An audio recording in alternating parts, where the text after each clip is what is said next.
மாட்டேன்.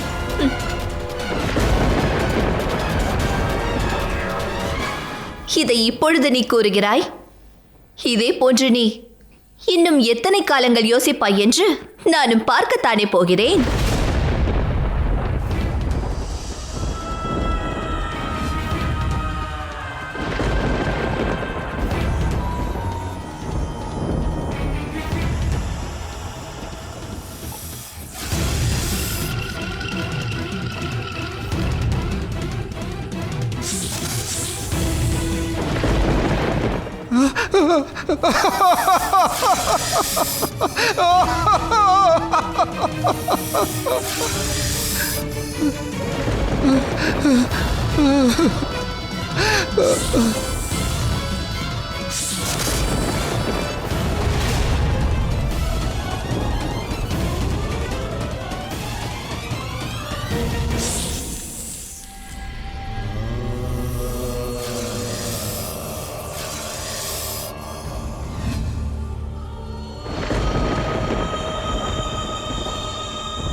உன்னுடைய பக்தி மீது உனக்கு அளவுக்கு அதிகமான நம்பிக்கை உள்ளதல்லவா?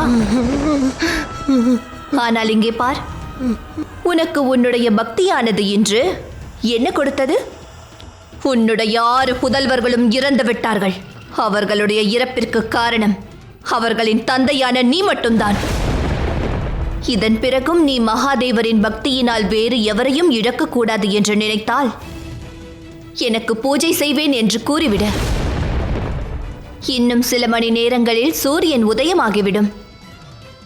என்னுடைய முதல் பக்தனாக இந்த காலை பொழுதை நீ தொடங்க வேண்டும் என்று நான் விருப்பம் கொள்கிறேன்.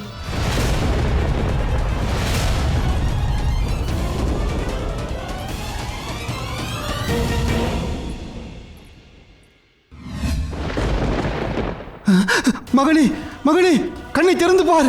மகனே, ஐயோ, இப்படி ஆகிவிட்டதே. ஐயோ, நான் என்ன செய்வேன்? ஐயோ மகனே, ஐயோ ஐயோ, என்னை விட்டு போய்விட்டாயே.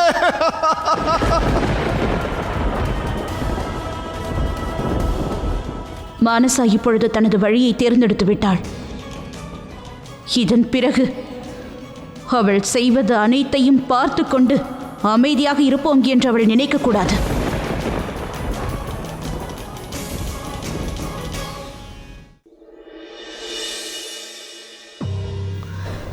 நான் என்னுடைய வாக்கினை எந்த விதத்திலும் கலங்கப்படுத்தவே இல்லையே. இருப்பினும் தாங்கள் இங்கு வந்ததற்குண்டான காரணம் என்ன தாயே? உனது கர்மத்திற்கான பலன் உனக்கு நிச்சயம் கிடைக்கும் மானசா. 6 குழந்தைகளின் உயிரை பறித்த பிறகு உனது தரப்பின் நியாயத்தை கூறி தப்பித்து விடலாம் என்று நினைக்காதே. இதன் பிறகு நீ தேவியாகும் வரம் உனக்கு கிடைக்கும் என்று நினைத்தால் அது உனது பிரமை. நீ மகாதேவரின் பக்தரை துன்புறுத்தி இருக்கிறாய். ஒன்றை நீ நினைவில் வைத்துக்கொள். ஒரு பக்தன் துன்பப்படும் பொழுது அவன் வேண்டும் கடவுள் நிச்சயம் அவனுக்கு துணை நிற்பார். கடவுளே, ஒரு தந்தைக்கு தன் குழந்தைகளின் சடலத்தை பார்ப்பதுதான் உலகிலேயே மிகப்பெரிய வழியாகும். என் 6 குழந்தைகளின் மரணத்தை நான் எப்படி தாங்கிக் கொள்வேன்? இனி என்னால் எப்படி வாழ முடியும்? மகாதேவா, இப்பொழுதும் வெளிச்சத்திற்கான ஒரு துளி உன்னிடம் இருக்கிறது. அதன் அர்த்தம் என்ன?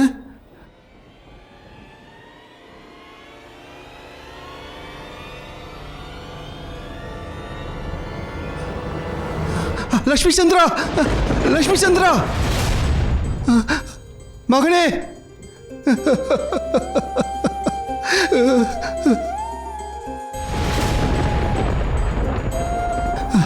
மகாதேவரின் கருணையால் உனக்கு ஒன்றும் ஆகவில்லை மகனே. நேற்று காலையில் நீ உன்னுடைய இந்த மகனை அவன் பணி நிமித்தமாக வெளியே அனுப்பி வைத்தாய் அல்லவா? அது தானாக நடக்கவில்லை. விதியின் செயற்படியே அது நிகழ்ந்ததாகும். இவரின் முதல் மகன் இன்னும் உயிருடன் இருக்கிறானா?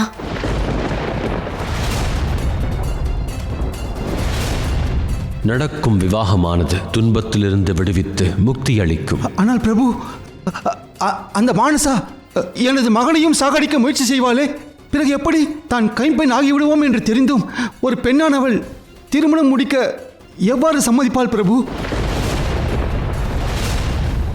எனக்கு அப்படி ஒரு பெண்ணை தெரியும்.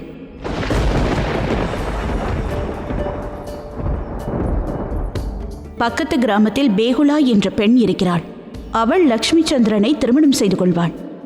சௌபாக்கியவதியாக வாழ அவளுக்கு ஆசை உள்ளது.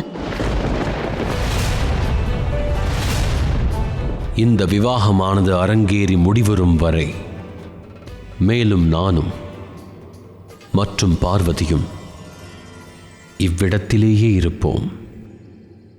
நிகழவிருக்கும் திருமணத்தில் எத்தடையும் இருக்காது.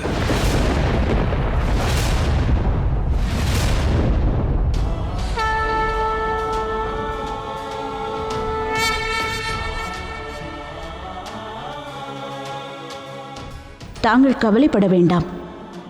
லக்ஷ்மி சந்திரனுக்கு எதுவும் நேராது. அவனுடைய திருமணமும் நிச்சயமாக நடைபெறும். இந்த திருமணத்தை யாராலும் தடுக்க முடியாது.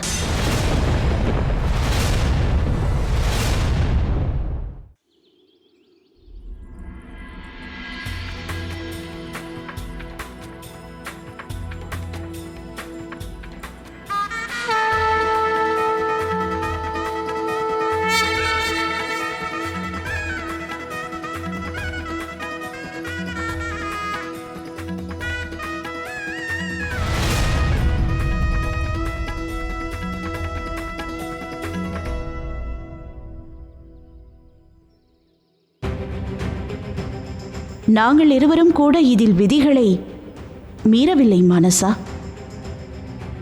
உனது இந்த யாத்திரையில் 6 குழந்தைகளின் உயிரை பறித்த போது நாங்கள் அதில் தலையிட்டிருந்தால் நாங்கள் விதிகளை மீறினோம் என்று நீ கூறலாம்.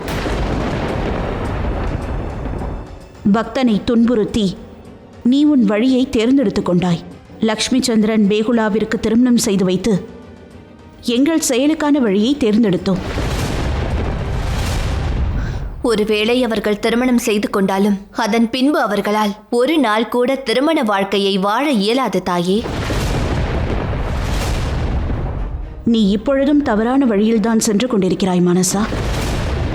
மகாதேவராலும் என்னாலும் உன்னை தடுக்க முடியாது என்று நினைக்காதே. நாங்கள் உனக்கு உனது செயலுக்கான வழியை நீயே தேர்ந்தெடுத்துக் கொள்ள வாய்ப்பை தருகிறோம். உனக்கு முன்பாக 2 வழிகள் இருக்கிறது. ஒரு வழியில் உனது தாய் தந்தையரின் பாசம், அவர்களுடைய வழிகாட்டுதல். ஆனால் இன்னொரு வழியில் நீ உனக்கு பக்தன் கிடைக்க வேண்டும் என்று நீ ஒருவரை சோதித்து அவர்களை துக்கப்படுத்தி தவறான செயலை புரிகிறாய்.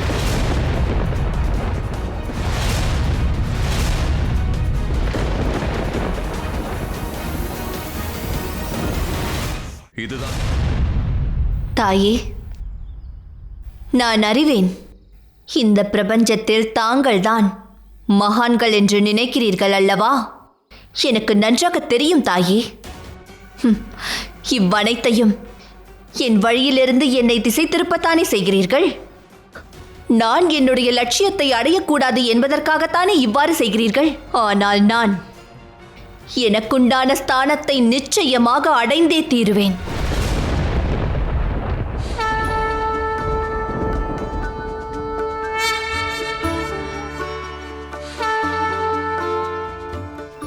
மகாதேவரே, தாய் பார்வதி, உங்களின் ஆசீர்வாதத்தால் என் மகனின் உயிர் பாதுகாப்பாக இருக்கிறது. நான் உங்கள் இருவருக்கும் நன்றி சொல்கிறேன்.